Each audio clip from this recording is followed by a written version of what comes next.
You have the API. 6 months after submitting this API, you send your coordination request. The coordination request will be published within 4 months after received by the Bureau. And so we are talking about having a coordination request. Okay, I'll finish it. Okay, we have time.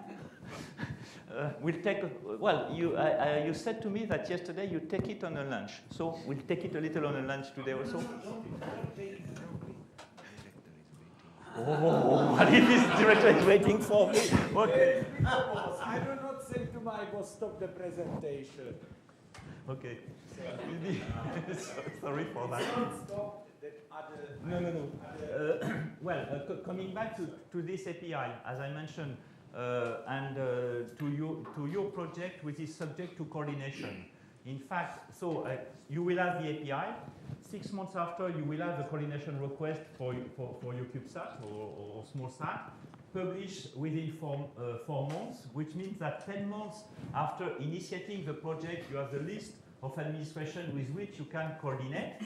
And hopefully, in a way, it could take a little time to coordinate, but you can initiate a certain number of discussions, and in a way, you may, and we're talking about 10 months after initiating the API, you may, 2-3 months after, you may notify your system to get at least an international recognition. And it's true that you may not have all of the mandatory required agreements, but you may be working on it. So what I wanted just to say about it, although I would prefer that you take it, that you initiate the process quite in advance, in order that when you notify, launch your system, brought into use, you have all agreement that secure, in fact, your operation.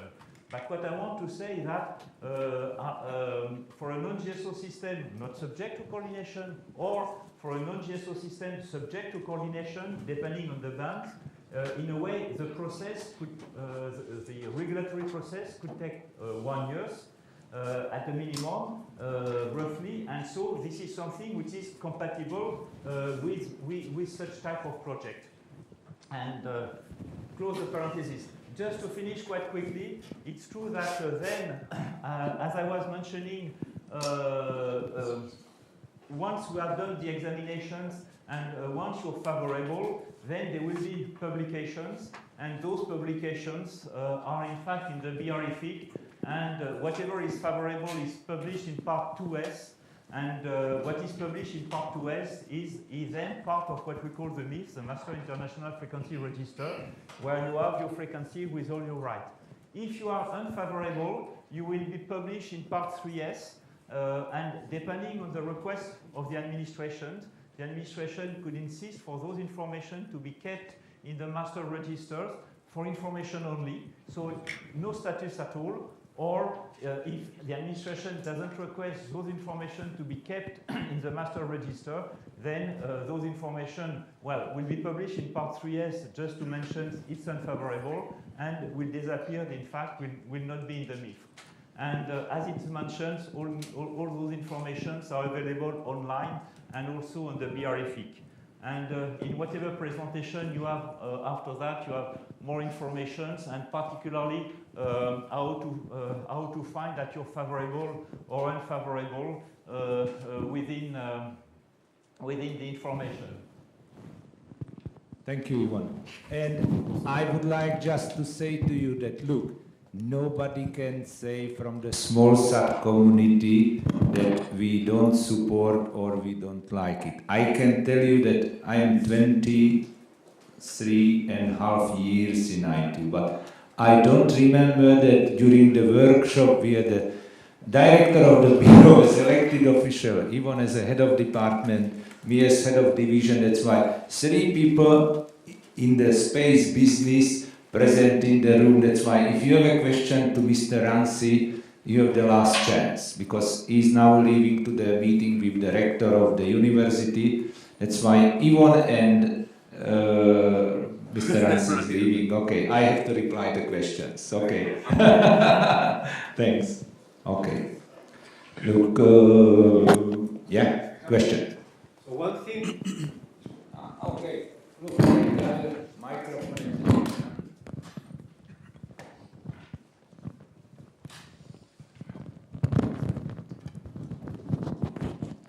So my question is, when we are using a frequency that we are the secondary service, we can't claim for protections. Okay, this is clear. But in some way, how we can get, a good information about the frequency use from the primary sources. So this is easy to find. For us, it was not so easy to find, the primary sources from. So we have, as I presented yesterday, we have interference. Yeah, the presentation is coming. Very good question. Timing is excellent. This is the last presentation which, I discussed with Yvon if he will do it or I will do it. That's why I have to do it for my boss because he's going for a meeting with the rector. I hope they are not, because they did a dirty joke to me, that they now go with the rector to check my diploma, that if I'm really an engineer, That's why they go now to the archive of the university to asking for a copy of my diploma. Okay, we'll see, joking, but they go to meet the rector. But not for me, but for the academia membership, etc., etc. Question is, to follow this, is the harmful interference. Certainly, a lot of...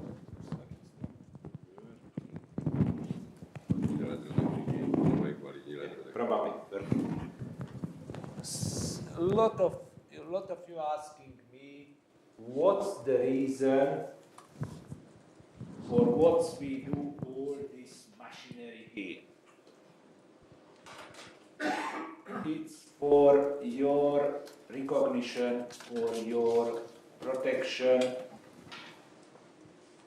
Protection we cannot give, even if we love you, we cannot give you more protection as in the red books.